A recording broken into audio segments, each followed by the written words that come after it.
దక్షిణ అయోధ్యగా బాసులుతున్న ప్రముఖ పుణ్యక్షేత్రం భద్రాద్రి జిల్లా భద్రాచలం గోదావరి నది తీరాన కొలువైన శ్రీరామ దివ్యక్షేత్రంలో సీతా లక్ష్మణ సమేత శ్రీరామచంద్రుల వారికి మాఘ పూర్ణిమను పురస్కరించుకొని ఆలయ సన్నిధిలోని బేడ మండపంలో విశేష సహస్ర కలశాభిషేకాన్ని అర్చక వేద పండితులు కన్నుల పండువగా నిర్వహించారు.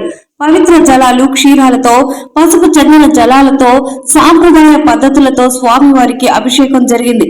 ప్రతి సంవత్సరం మాఘ పౌర్ణమి రోజున నిర్వహించే ఈ అభిషేకం అత్యధిక సంపూర్ణ అభిషేకంగా పేర్కొంటారు. ఈ వేడుకను తిలకించేందుకు భక్తులు బారులు తీరారు. ఈ సందర్భంగా ఆలయ వేద పండితులు కృష్ణమాచార్యులు మాఘ పౌర్ణమి రోజు నిర్వహించే సహస్ర కలశాభిషేకాన్ని తిలకించిన ఎంతో శుభపరిణామమని తెలిపారు. దాని విశిష్టతని సందర్భంగా తెలియజేశారు. శ్రీరామాయ నమః, శ్రీమతే రామానుజాయ నమః. భద్రాచల క్షేత్రంలో మాఘమాసంలో వచ్చేటువంటి పూర్ణిమను పురస్కరించుకొని సహస్ర కలశాభిషేకం ప్రతి సంవత్సరం కూడా నిర్వహించడం జరుగుతుంది. అదే క్రమంలో ఈనాడు స్వామివారికి సహస్ర కలశాభిషేకాన్ని నిర్వహించారు. దీనికి పూర్వరంగంగా మొన్నటి నుంచే స్వామివారి ఆలయంలో అనుమతి తీసుకొని ఆ తర్వాత అంకురారోపణాది కార్యక్రమాలన్నీ కూడా ప్రారంభించడం జరిగింది. ఈ సహస్ర కలశాభిషేకానికి కావాల్సినటువంటి కలశాలన్నీ కూడా ఒక క్రమ పద్ధతిలో అమర్చుకొని అందులో వివిధమైనటువంటి లోహాలను, ఔషధీ విశేషాలతో ఉన్నటువంటి వాటన్నింటినీ కూడా ఆ పాత్రల్లో వేయటం జరుగుతుంది.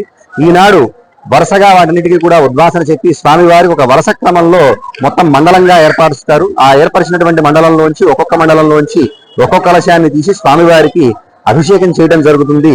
ఇలా చేయబడేటువంటి అభిషేకాన్ని, సహస్ర కలశ అభిషేకాన్ని ఎవరైతే దర్శిస్తారో వారికి సకల శుభాలు కలుగుతాయని మనకి ఆగమశాస్త్రం చెబుతోంది. అంతేకాకుండా ఎవరైతే అక్కడ ఉన్నటువంటి హరిద్రను, అంటే ఆ స్వామివారికి సమర్పించేటువంటి పసుపును ఎవరైతే ఈనాడు తిలకంగా ధరిస్తారో వారికి ఉత్తమమైనటువంటి గతులు కలుగుతాయని మనకి అభిషేకం చూడటం వల్ల, చేయించుకోవటం వల్ల వచ్చేటువంటి ఫలితాన్ని పాంచరాత్రాగమం తెలియజేస్తుంది.